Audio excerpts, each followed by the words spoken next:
Hey, how's it going, everybody? Oh man, we have a good lesson today. We are doing the lessons of A Course in Miracles, and we're on lesson 105. God's peace and joy are mine. God's peace and joy are yours. Today, we will accept them, knowing they belong to us, and we will try to understand these gifts increase as we receive them. They are not like the gifts the world can give, in which the giver loses as he gives the gift. And my cat has a hold of the tripod. Let me read that sentence again. They are not like to the gifts the world can give, in which the giver loses as he gives the gift. The taker is the richer by his loss. Such are not gifts, but bargains made with guilt. The truly given gift entails no loss. It is impossible that one can gain because another loses. This implies limit and an insufficiency. No gift is given thus. Such gifts are but a bid for a more valuable return, a loan with interest to be paid in full. A temporary lending meant to be a pledge of debt to be repaid with more than was received by him who took the gift. This strange distortion of what giving means pervades all levels of the world you see. Ain't that the truth? It strips all meaning from the gifts you give and leaves you nothing in the ones you take. A major learning goal this course has set is to reverse your view of giving so you can receive. For giving has become a source of fear, and so you would avoid the only means by which you can receive.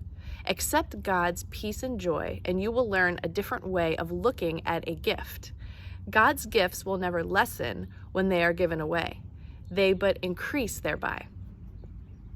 As heaven's peace and joy intensify when you accept them as God's gift to you, so does the joy of your Creator grow when you accept His joy and peace as yours. True giving is creation. It extends the limitless to the unlimited, eternity to timelessness, and love unto itself. It adds to all this, is complete already, not in simple terms of adding more, for that implies that it was less before.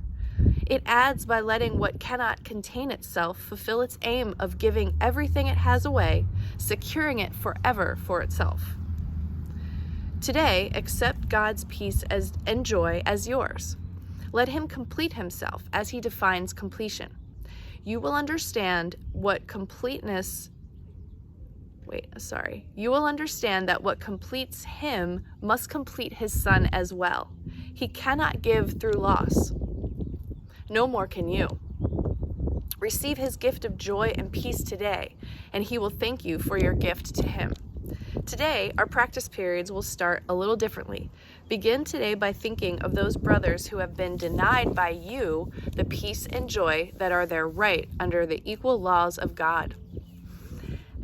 Here you denied them to yourself, and here you must return to claim them as your own. Think of your enemies a little while, and tell each one as he occurs to you, "My brother, peace and joy I offer you, that I may have God's peace and joy as mine." Woo!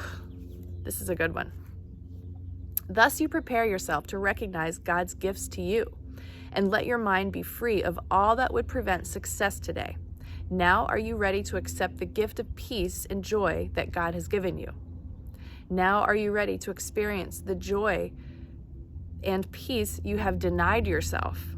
Now you can say, "God's peace and joy are mine," for you have given what you would receive. You must succeed today. If you prepare your mind as we suggest, what is yours can come to you at last. So tell yourself, "God's peace and joy are mine," and close your eyes a while, and let His voice assure you that the words you speak are true. Spend your 5 minutes thus with Him each time you can today, but do not think that less is worthless when you cannot give Him more.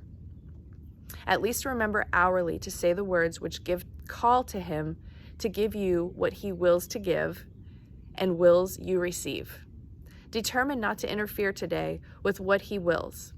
And if a brother seems to tempt you to deny God's gift to him, beautiful way to say that, See it as but another chance to let yourself receive the gifts of God as yours.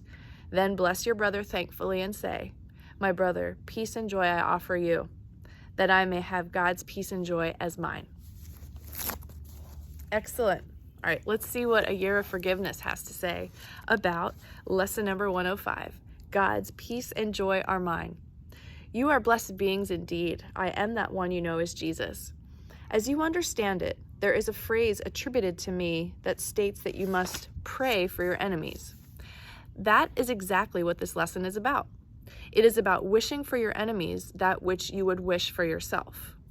In that prayer, you dissolve separation. You refuse to see an enemy as an enemy. You refuse to see sin as real, and you refuse to say there are separate needs between my brother, my sister, and me.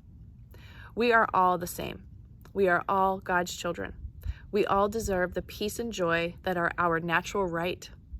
So that I can have my peace and joy, I offer you your peace and joy. When you deny your enemies the thoughts this lesson asks you to gift them, you deny yourself. You deny yourself the very thing you deny them because you see in yourself what you see in your brothers and sisters. If you see your brothers and sisters as holy children of God, connected to the divine just like you, and they deserve just by their being, then you see the same for yourself. If you see your brothers and sisters as sinful, separated from God, isolated, alone, and undeserving, you magnify that for yourself because that is how your creativity works. It is so powerful. You get what you give. It is a difficult one for those of you raised in the material 3D world, hello, where you are taught that you lose what you give, but you don't. And we do not only speak of material things here. This is where your training in materialism shoots you in the foot, so to speak, because you think that if you give something, it must be in the physical, material way. No, it can be a loving thought. It can be a prayer. It can be an idea. These are the things that are eternal, thoughts, ideas, and feelings. These are non-physical things that give rise to the material world. Do not only give credence to the hard copy of something. Remember that the hard copy of something, the physical, material copy of something, comes first from the non-physical. Be generous with your love to yourself and others. Pray for your enemies. You know that in praying for your enemies, you reduce the separation and fear in your own mind because you demonstrate your understanding of these laws we teach here. I am that one you know as Jesus. We will see you again tomorrow. Okay, that was an excellent teaching today about love and forgiveness, and I hope that you are all feeling that and spreading that out in the world. It's a great, beautiful, sunny day here in New Jersey. I hope you're enjoying some great weather yourself wherever you are. Lots of love to you. See you tomorrow.